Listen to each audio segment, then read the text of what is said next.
trou noir en eau profonde. Un roman de Éric Simon. Chapitre 7. Un truc de dingue. 30 mars 2018. Cathy appela Paul. « Ça y est, on a nos résultats sur les parasites du SPT. C'est un truc de dingue. Je t'écoute. Non, tu vas pas me croire. Vas-y. Paul, je préfère pas t'en parler au téléphone. Le mieux, c'est qu'on se voit. Qu'est-ce que tu veux dire ? C'est très étonnant, si tu veux. Je peux vraiment pas t'en parler tout de suite. Envoie-moi tes résultats par mail, rétorqua Paul. Non, Paul, je peux pas. Tu comprendras. Tu rentres quand ? Je serai à Boston vendredi soir. Je repasse au bureau au Smithsonian Center en fin de journée. Tu pourras être là ? Tu pars samedi en Nouvelle-Zélande, hein, c'est ça ? Ouais, samedi soir. Mais t'inquiète pas, j'ai déjà tout préparé pour le voyage. Vendredi, c'est parfait. On te montrera tout ça. C'est assez dingue. Paul n'avait jamais entendu Cathy parler comme ça. Ils avaient dû trouver quelque chose de très particulier pour qu'elle refuse de transmettre les infos autrement que de visu. Paul restait songeur. Il se demandait s'il n'allait pas écourter son séjour de travail à l'observatoire du Mount Graham, où était installé le Submillimeter Telescope, au cœur de la forêt luxuriante du Coronado. Il était arrivé en Arizona au début de la semaine pour aider les collègues de l'université de Tucson qui avaient amélioré le système d'acquisition du radiotélescope pour le rendre encore plus rapide. Mais ils n'avaient pas encore fini tout ce qu'ils avaient à faire pour effectuer leur dernière vérification avant la campagne de mesure qui allait débuter dans 8 jours. On n'était pas à 1 jour près pour apprendre un truc de dingue, après tout. Il valait mieux se concentrer sur les actions à court terme. Le plus important était de s'assurer de disposer de 9 observatoires fonctionnels pour les observations. Le Submillimeter Telescope, SMT, faisait partie de l'EHT depuis de nombreuses années. Pour la campagne d'observation de cette année, le consortium avait réussi à ajouter un 9e instrument par rapport à la configuration de l'année précédente. Un radiotélescope situé au Groenland. Un bel ajout qui allait augmenter la performance du radiotélescope virtuel, mais qui augmentait aussi le besoin en ressources humaines.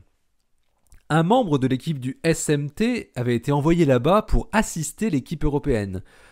Paul avait donc dû à son tour venir donner un coup de main à l'équipe de l'observatoire du Mount Graham. Bien que possédant officiellement le titre pompeux de directeur de l'EHT, Paul détestait les activités administratives ou de représentation liées à son poste. Il était avant tout un radioastronome et préférait s'échapper auprès d'une grande antenne dès qu'il le pouvait. C'est les conversations. Enfin, pas que, mais il y a pas mal de conversations. Comment ça ? Je vais te faire écouter ça. Tu comprendras peut-être de quoi il s'agit. Avec Cheng et Kyle, on a déjà réécouté tous ces dialogues pour essayer de reconstruire ce qui se passe, mais c'est pas simple à comprendre. Paul était monté directement dans le bureau de Cathy en arrivant. Il n'avait même pas pris le temps de lui dire bonjour. Avant que t'écoutes ça, il faut que je t'explique un peu ce que Cheng a fait. Comme les parasites étaient intermittents dans la première partie des données, il les a isolés en considérant que notre signal utile était du bruit. Et il a soustrait une valeur moyenne de notre signal aux plages parasitées. Ensuite, après avoir nettoyé ces plages parasitées, il les a analysées avec plein de fonctions différentes. Et il est tombé sur des motifs qui ressemblaient fortement à de la voix. Et bingo, c'était bien ça. Bon, tu vas voir, hein, enfin, tu vas entendre, il y a 2 personnages qui parlent. Mais il y a 3 personnages, apparemment. Il y en a un qui s'appelle Phoque, un autre Albatros, et ça c'est les 2 qui parlent. Et le 3e est appelé Manchot. T'es sérieuse ? Demanda Paul, qui ne pouvait pas cacher sa stupéfaction. Absolument, mais tu vas voir, enfin, entendre. Mais avant, faut aussi que je te précise que les dialogues durent environ 1 demi-heure en tout, sur tout le début de nos données. Et ensuite, il y a une longue phase avec des signaux binaires, jusqu'à la fin de notre dernier disque dur.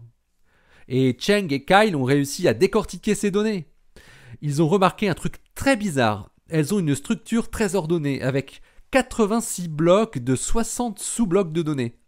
On n'a pas encore compris de quoi il pouvait s'agir. Tu n'oublieras pas de remercier Cheng, hein. Il a fait un boulot énorme pour sortir ça. Je ne sais même pas comment il a fait, pour te dire. Il y a des choses qui me dépassent. Mais bon, allez, je te fais écouter ça. Prends le casque, tu entendras mieux. Paul mit le casque sur sa tête et Cathy cliqua après lui avoir dit qu'elle reviendrait une demi-heure plus tard.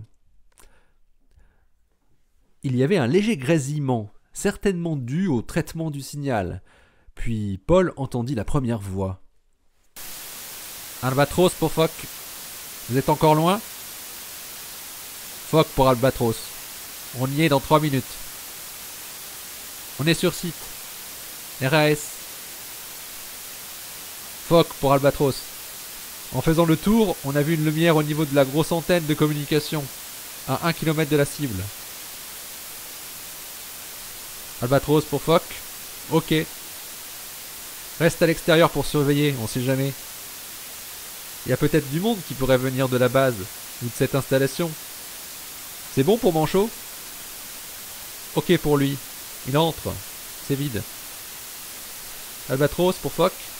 De mon côté, l'installation est ok. Les batteries sont en place. Prêt pour le premier test. Fock avait clairement un accent texan. Paul écoutait en gardant les yeux fixes, la bouche légèrement ouverte, comme s'il ne croyait pas ce qu'il entendait. Quand je pense qu'on va choper les sous-marins de notre ami Xi. Ouais, c'est cool, hein. Toujours calme? Oui, RAS de ce côté-là. Je reste vigilant, t'inquiète. Paul écouta religieusement la totalité des dialogues qui avaient été captés par le SPT durant cette nuit du 9 avril 2017. Plusieurs choses étaient très improbables dans cette histoire. Premièrement, ces 3 hommes, a priori américains, vu leur façon de parler, qui se trouvaient visiblement à proximité immédiate d'Amundsen Scott, à ce moment-là, vu la puissance du signal et ce qu'ils se disent. Deuxièmement, le fait que leur communication ait pu être détectée par l'antenne du South Pole Telescope ce soir-là, alors qu'il était réglé sur 230 GHz. Aucune radio ne fonctionne à cette fréquence, et heureusement pour le HT. Mais il semblerait que si, du coup. Qu'est-ce que faisaient ces types? Paul en était là de ses premières réflexions, après la fin de son écoute, quand Cathy réapparut. « Alors, qu'est-ce que tu en penses ? Tu comprends maintenant pourquoi je ne voulais pas te raconter ça par téléphone ou par mail ? » Oui, je comprends, ouais. Et tu as très bien fait, Cathy. C'est dément, ce truc. On a quelque chose de très important, là. Pour moi, c'est des Américains, ces types, non ? Je suis d'accord, ça ne fait aucun doute. Dis-moi, alors, qu'est-ce que tu comprends de tout ça ? Un commando de 3 types. Il y en a un qui se trouve à distance, pendant que les 2 autres font une action dans un lieu proche du SPT ? Je pense qu'il parle du SPT quand il parle d'une grosse antenne éclairée. Il serait passé à proximité. Ça ne peut être que ça, pour que le signal soit si puissant par rapport à notre signal. Oui, ça semble clair, hein. Tu sais, j'ai demandé à Léa Goldstein s'il y avait des fenestrons qui pouvaient faire de la lumière vers l'extérieur, et où ils avaient laissé de la lumière à l'heure de l'enregistrement, à 4h27. Comme ça, si c'est bien du SPT qu'il parle, ça nous donne la direction dans laquelle les types se trouvaient quand ils sont passés à côté.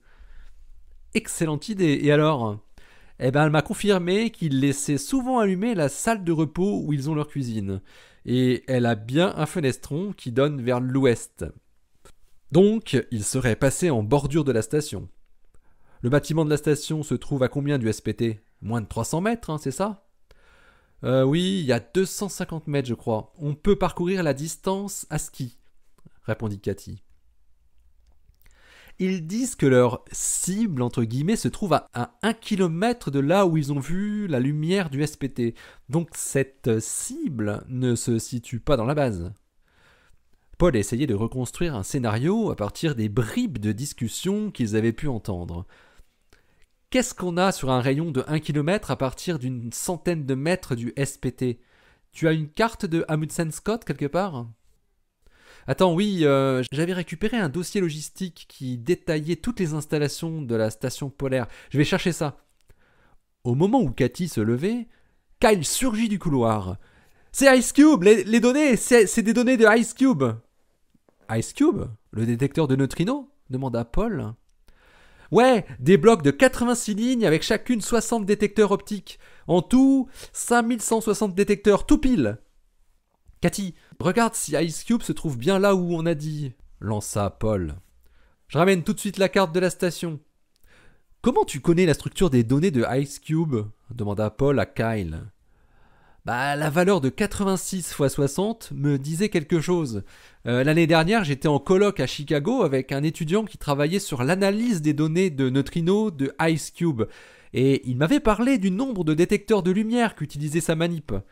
Et il m'avait dit comment était structuré leur photomultiplicateur dans la glace. 86 lignes de 60 modules. Exactement la structure qu'on retrouve dans les données qu'on a sur nos disques durs. Donc, ces types se seraient introduits dans les bureaux de Ice Cube pour récupérer des données? Fit Paul.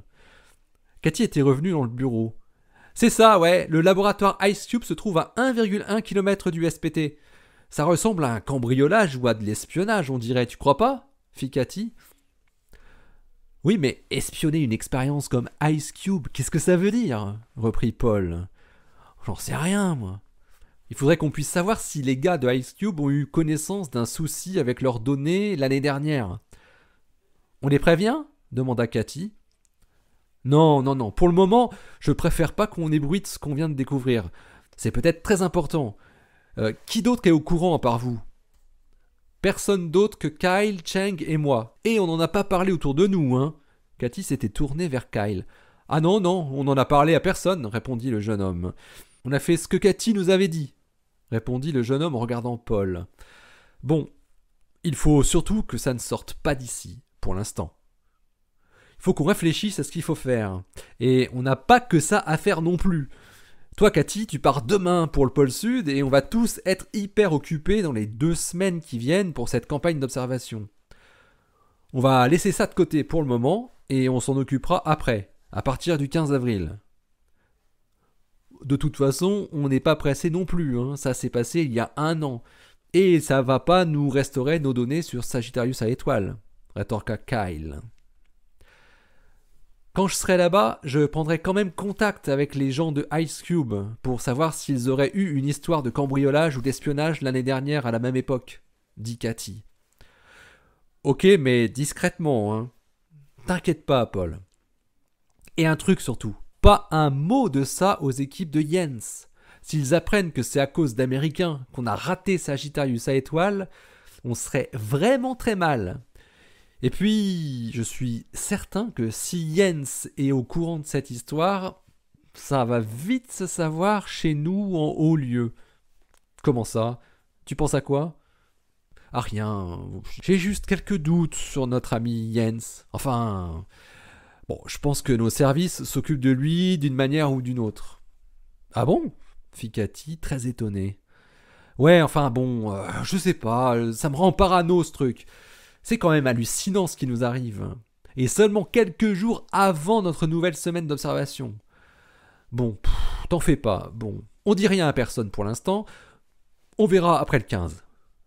Vous avez fait un super boulot en tout cas. Je vais aller voir Cheng, tiens.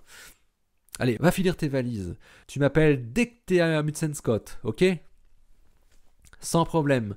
Je devrais être arrivé sur site mardi soir normalement. Boston, San Francisco, Auckland, McMurdo, Amundsen Scott. Presque 60 heures de vol. J'ai jamais fait ça, moi. Bonjour mon empreinte carbone.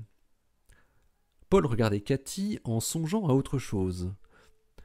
Ouais, c'est un long trajet, c'est sûr, hein, mais ça en vaut le coup. Et tu oublies une escale. Après une seconde de silence, Paul continua. L'avion spécial pour McMurdo décolle de Christchurch. Tu as en plus le trajet Auckland-Christchurch dans l'île du Sud. Il avait soudainement repensé à ce qui était arrivé à la jeune Léa l'année dernière à l'aéroport de Christchurch quand elle avait rapporté ses 3 disques durs. Est-ce qu'il y aurait un lien entre la tentative de vol des premières données de 2017 et cette barbouzerie qu'il venait de mettre en évidence ?